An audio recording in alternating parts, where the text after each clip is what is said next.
Hi, I am Dr. Felice Gersh, your integrative OBGYN physician. In this segment, I'm going to discuss perimenopause. What the heck is it? And should you treat it? And how can we treat it? Also, why should we treat it? So, once again, let's get back to some terminology. Menopause is defined arbitrarily, okay, so a committee decided this, not nature, that the definition of menopause is 12 consecutive months with no vaginal bleeding. They could have said it was 14 consecutive months. They could have said 10. It just happens that there are 12 months in a year, so that's a very good choice, it seems. So what does it mean before you get to that end stage, assuming you're actually not treating or not dealing with it, and of course you have a uterus, because if you don't have a uterus, you had hysterectomy, guess what? You still go through menopause. It just doesn't seem to make sense when you use the words that are used, because you don't possibly have any periods because you don't have a uterus. So what exactly is happening? Menopause is a wrong name for a process that should be called something like ovarian aging, or a more medical term would be like ovarian senescence. So what is that all about, and why did the term menopause even come about? Well, because back in the day, it would be pretty obvious if a woman had a uterus and she stopped cycling that something was going on. Either she was pregnant, she didn't have a uterus, or she was now no longer making hormones to the degree that she would be ovulating, okay? Now, just keep in mind that if you go 10 months, 9 months, and then you suddenly start having vaginal bleeding, that is suspect. We don't assume, oh my goodness, isn't that interesting? After 9, 10, 11 months, you suddenly started ovulating again. That would be suspect, because what the heck is that bleeding? We definitely would want to investigate it. So what about all the months and years leading up to that official last period, the so-called you have reached menopause definition? Well, those years, not months, years, are termed the perimenopause, the years that are coming preceding the official arbitrary definition of menopause. So what is happening regarding cycles and hormones? It's really about hormones. The menstrual cycles or bleeding or whatever is going on with the uterus is a manifestation of the hormones. The real issue is the hormones. Now, during the years that are leading up to that final menstrual period, things are really happening involving the hormone production from the ovaries. The ovaries are aging. The eggs within the ovary are getting fewer. The eggs that are there are getting less functional. They're older eggs. The egg quality, like if someone wanted to get pregnant, would be considered deteriorated, and they would be less likely to fertilize or create a viable embryo. Well, likewise, they don't create hormones optimally either. So in the years preceding the official menopause, irregular cycles are common, and they can come in a whole variety of manifestations of irregularity. In some women, the cycles become closer, and they may still be regular, just closer. Say a woman had a 28-day cycle. A cycle starts, day 1 is the first day of bleeding, and then it goes to whenever the next period starts, and that would be day 1 of the next one. So a classic period would be 28 days. So if you had a history of 28-day cycles and you're going into perimenopause, they may drop to 25 days or 24. It's considered normal all the way down to 21. If it's shorter than 21, it's not considered in the normal range any longer. So a cycle that used to be 28 days may end up being shorter, 25, 24, 23, down to 21, but still coming at that interval. Now, that would be treated maybe differently than what if a woman had periods that became sporadic. So she would get one, and then 2 months later, maybe a month and a half later, she had another one, then maybe 2 more months, and then she had another one.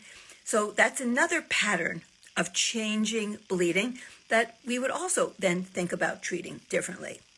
Or what if a woman is doing what I call the worst of it?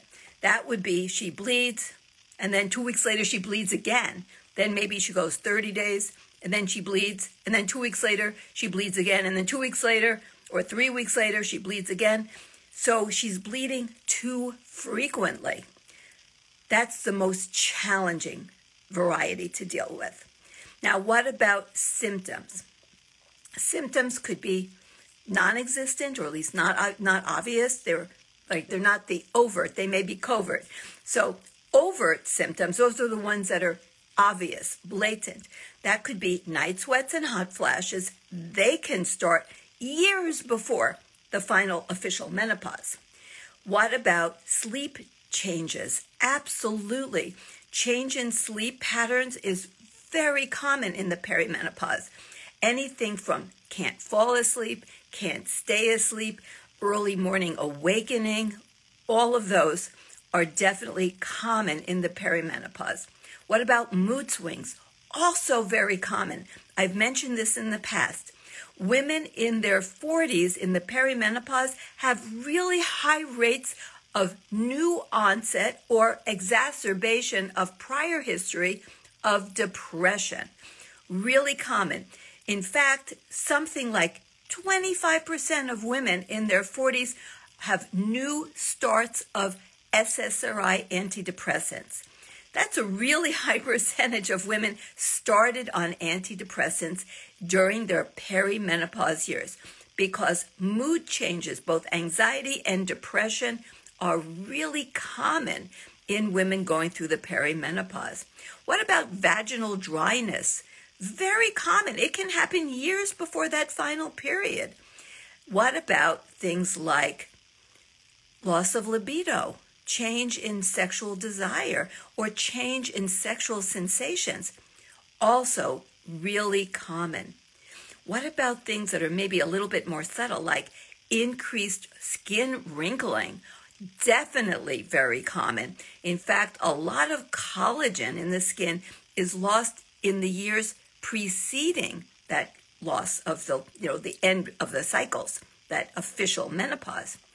Bone, there's significant bone loss.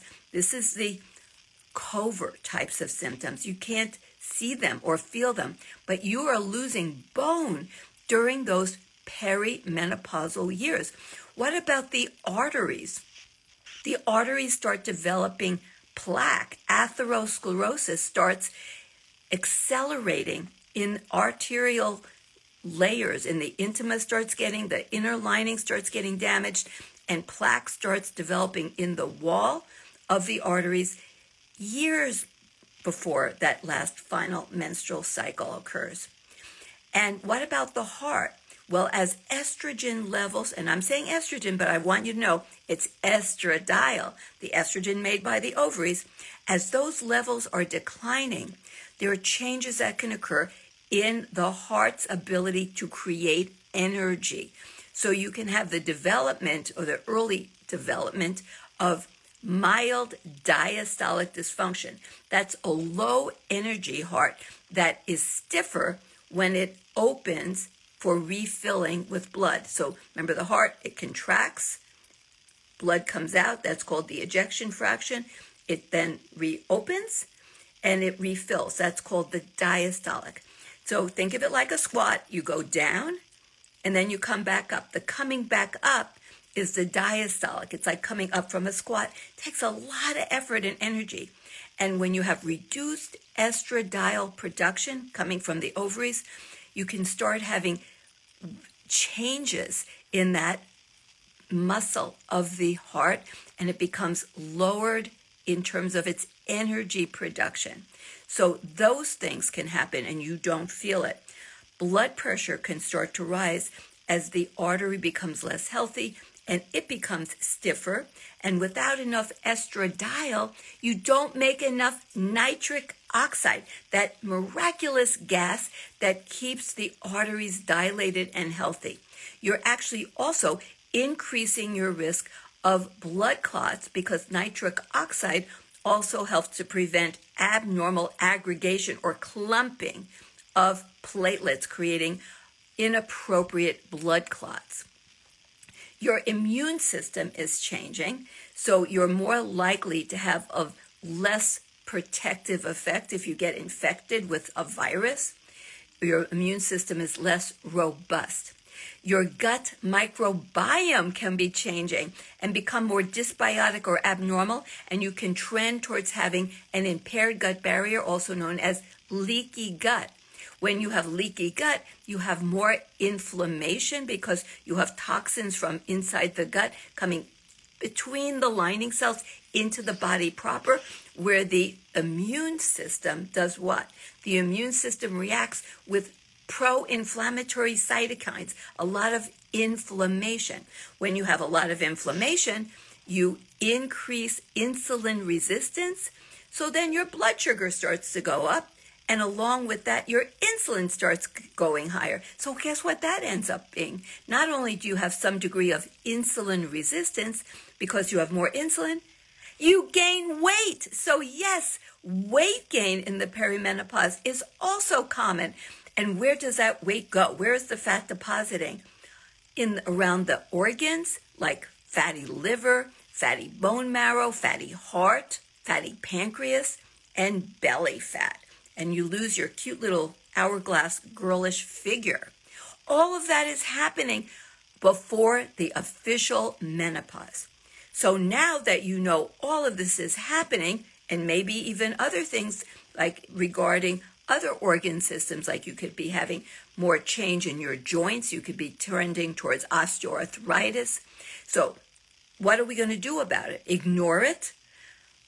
That's what we were taught. That's what I was taught. I was taught nothing. I was taught whatever, it's life. Like, chalk it up to life, lady.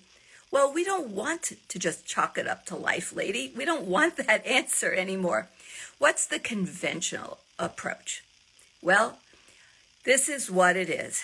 If you are a female between the age of like 12 and 55, the answer to almost every issue is go on birth control pills. That is it. It's like the ubiquitous answer. Just go on birth control pills. That's it. Now, there are some advantages to just going on birth control pills. You will no longer have ovarian function because birth control pills shut down your ovaries. So in a way, you could say, well, it takes you off of, having the problems of having dysregulated hormone production from your ovaries, because the ovaries aren't producing much of anything. They're being shut down. But what are you replacing it with? Not bioidentical hormones. You're replacing it with endocrine disruptors, the chemicals that are in birth control pills. There's typically, not always, but mostly ethinyl estradiol and a variety of different progestins. There's more than one. There's a variety. They're not real progesterone. They're mimics. They're not the same thing. They have a whole array of side effects. And what's the purpose? They're designed to shut down the ovaries for the purpose of preventing conception. Now, they'll shut down the ovaries, so if you're having crazy irregular cycles, maybe it'll calm that down. So I got to give due where it's due. There is some credit to be had by going on birth control pills in some women. And if you're that group of women that is bleeding like every 2 weeks, or I didn't mention this, what if you bleed for 2 weeks straight? Well, maybe for a short period of time, a few months, maybe in that group, it's not crazy. It's not a bad idea to go on birth control pills just to calm down all of that bleeding. It's not solving the problem. It's not fixing perimenopause, but it is potentially just creating this abnormal but artificial hormonal environment. It's not normal for a woman, but it can stop if you're having crazy bleeding all the time, which some women do get. Now, if I am going to use birth control pills, what's my favorite? What would I choose? Well, I would choose, and this is not my first choice for most of my perimenopausal women, but for some.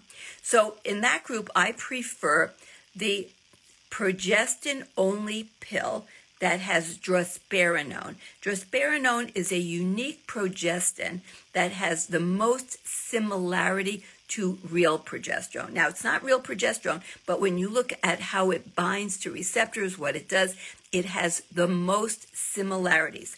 It is not derived from testosterone, which is where most of the other progestins are coming from that are used in birth control pills, 19-nortestosterone. So they have some androgenic effects, which is not what most women want. Most women don't want like testosterone-like effects because they can give you more acne, facial hair. They don't really want that. So when you have the drospirenone, and the brand name for that, it's patented, is called Slynd, S-L-Y-N-D. Now, that is a progestin only. There's no estrogen in it. So this is what I do, and I want you to know that this is my concoction, so to speak. Instead of using the birth control pills, ethinyl estradiol, if I use Slynd, I can add bioidentical estradiol to be given transdermally. So at least I'm giving human bioidentical estradiol along with a progestin that is the most similar to real progesterone. And once again, the population of perimenopausal women that I am most likely to use this treatment for would be women who are bleeding way too much, way too often. They're the most challenging to try to control because of their hormonal roller coaster that they're on from their aging ovaries. But what about women who are having the other types of bleeding? What about if they're having bleeding that is just the cycles are getting shorter, or maybe they're further apart and they're having symptoms? Okay, and the symptoms are not just night sweats and hot flashes. They're all the different things I mentioned, both overt, obvious, and covert, the hidden types. So for that group, I prefer to give what I call hormonal supplementation. Women who are perimenopause are still making hormones, and so you're not replacing it, you're supplementing it. And my analogy is like if you have low thyroid. If you still have a thyroid, but it's not making enough thyroid hormone, we give you thyroid hormone. It's really supplementing what you're making. It's just not enough. If you had your whole thyroid gland removed, that would be complete thyroid hormone replacement. When a woman goes through menopause and her ovaries completely stop making estradiol and progesterone, that's what I call now hormone replacement therapy. So perimenopause, it's hormone supplementation. So I will give exactly the same bioidentical hormones that I give to a menopausal woman, but I might, and this is where it's highly individualized, I cannot give you a protocol. I might use smaller doses, or I might use similar. When I give hormones to a perimenopausal woman, I am not, like with birth control pills, shutting down her own hormone production. I'm supplementing it. So you can think of it in different ways. I often think of it as a safety net. You can't fall below that number. Now, how can that be beneficial? Well, for one thing, I've already told you all the bad things that happen regarding bones and joints and brain and sleep and, mood and your arteries, your heart. We don't want all those bad things happening. So when you give hormone supplementation, you're going to be allowing these wonderful life hormones to do their jobs, to allow proper care and feeding of all these organ systems. We want them to be optimized. You can't have optimal health without having reasonably optimized hormones. So we want to make sure that we don't fall too low and then start having all of these problems developing throughout every organ system. So what else might be benefiting? And I find this in my own practice. I have not seen any literature published on this. So once again, this is what I have seen just in my own practice. What am I going to tell you? That when you have this baseline of hormones. You can't fall below, like a safety net. You have fewer crazy fluctuations, because what I haven't told you is one of the things that happens in many women in the perimenopause are big swings of hormones. You have too high, then too low, then too high, then too low. The trajectory is always down. The amount of hormones produced over time is down. But along that trajectory down, you may have spikes up and down, and up and down, and up and down. It can cause a lot of problems. Women who are in any way prone may develop or have exacerbation of migraine headaches, terrible breast tenderness, mood swings, because their hormones are going up and down. The drop in estradiol is what typically triggers migraine headaches, and you get big up and downs. When you give this, what I call safety net, a baseline of hormones, so that it will never drop below what you're giving, and you're giving a reasonable amount, then often what I'm finding is you're preventing these giant swings. You're not going to have the big ups and downs. Like, why is that? Because what triggers these ups and downs? The brain has sensors to estrogen. When the estrogen drops too low, because the ovaries are not normal anymore compared to what they were during the reproductive years, they are trending down. They're producing less estradiol. So when the amount produced by the ovary gets too low, the brain has sensors in the hypothalamus and says, uh-oh, not enough estrogen being produced by the ovaries. It puts out the signal through the pituitary gland to make more LH, luteinizing hormone, and FSH, follicle stimulating hormone. So you have a big surge of these gonadotropins. That causes the ovaries to suddenly make more testosterone, and from testosterone is derived estradiol. So you have a surge of testosterone, a surge of estradiol. Now, this will not go on forever because the ovaries will run out of eggs, but during the perimenopause, the ovaries still can do this, like have an overshoot. So lots of testosterone, lots of estradiol. You get this big spike. Oh my goodness, it's a crazy maker. And women will often suddenly get acne and facial hair. Like, what the heck is happening? Am I going through puberty again? It's this craziness of the up and down. But if you give this baseline of estradiol, guess what? You don't have those giant swings. So you don't have the surge of testosterone, the surge of estradiol, the mood swings, and all the stuff, the breast tenderness, the migraines. You're calming the ovaries down because the brain isn't saying, not enough. It's like the brain is always perceiving through its sensors that there's an adequate amount of estradiol. That is my goal, to slow down or blunt these giant swings. I can't stop menopause. I mean, that's another conversation. We can sometimes delay it a bit, but it's going to happen. I can't stop it from coming, but I can stop the craziness of these ups and downs. That's one of the main reasons why conventional medicine says every woman who has these things should just go on birth control pills. And that's an option. If a woman wants to go on birth control pills and she has no really strong contraindication, that's her choice, okay? But if a woman says, I don't want to be on the endocrine disruptors of birth control pills and the other side effects from birth control pills, I would rather try to manage my own hormones than going on bioidentical hormones during the perimenopausal years can really help to control these giant swings and all the symptoms that are due to these giant swings. Now, what if you need birth control? Well, if you're willing, I always recommend a barrier method so that you're not using chemical hormones. If you have a husband that's willing, ask him to have a vasectomy. And if you don't have a husband or a partner that's willing to have a vasectomy, then what can you do? Well, you can use condoms. Condoms are not what they once were, like years and years ago. They're really thin. They do not blunt sensation. They're easy to use. They're incredibly highly effective. I still also fit people for a diaphragm. It's old-fashioned, but boy, sometimes the old-fashioned stuff is coming back.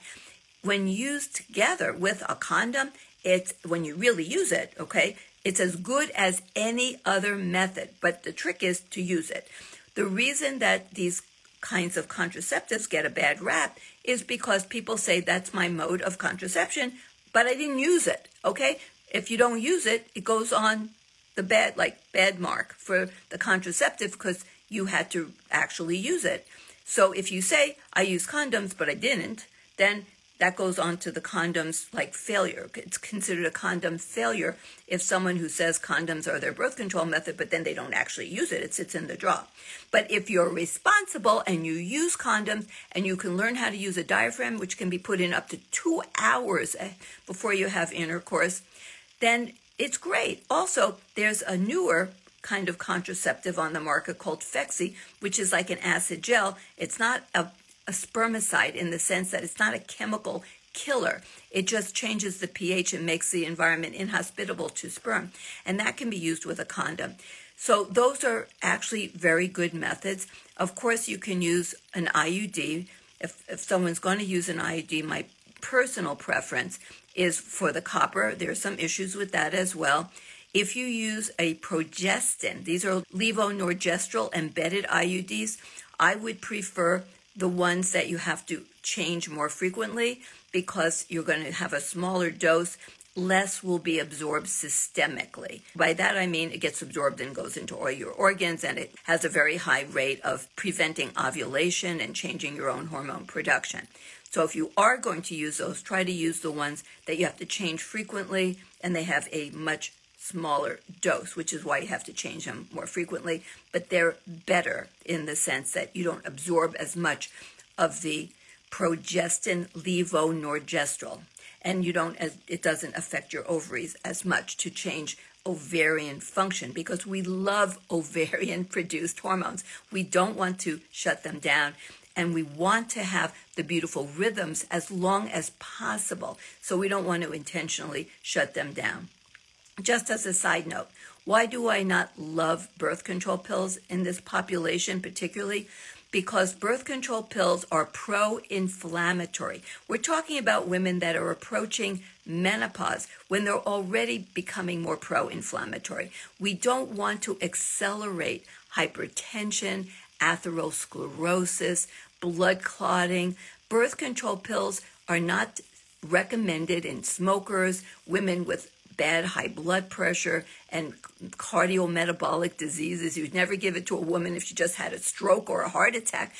That's because they're not really healthy. They're not health pills. So if I can come up with something that is safer and equally efficacious for our goal, then that's what I would want to do. So I'm not saying never consider using birth control pills. I'm just saying maybe there's something else that is safer and better. And like I said, if I am going to use a birth control pill, I would consider the progestin-only drospirenone and then add my own transdermal through the skin bioidentical estradiol. So the art of prescribing the bioidentical hormones for the perimenopause will be a subject I'm going to deal with later in a course because it has to be highly individualized. I can't deal with teaching that to you in an Instagram live or a YouTube. But I want you to know it's very effective, very wonderful for so many women that I use it with, and that what we're doing is preventing a lot of the disease states that are associated with aging that are beginning the process of developing during the perimenopausal years. We want to change the paradigm of aging for women so that they don't end up with osteoporotic fractures, joint replacements from osteoarthritis. We don't want dementia. We don't want heart attacks. We don't want strokes. We don't want high blood pressure. We don't want terrible diagnoses like depression and anxiety. We want to have functioning bladders. We don't want our female organs falling out the vagina. We want to have sexual function. We want to maintain all of these vital functions that we enjoyed when we were young. And by giving hormone therapy as a supplement during the perimenopausal years, we can do a lot to not prevent aging, but slow the inexorable issues associated with aging. That's my goal. That's what I wanted to explain.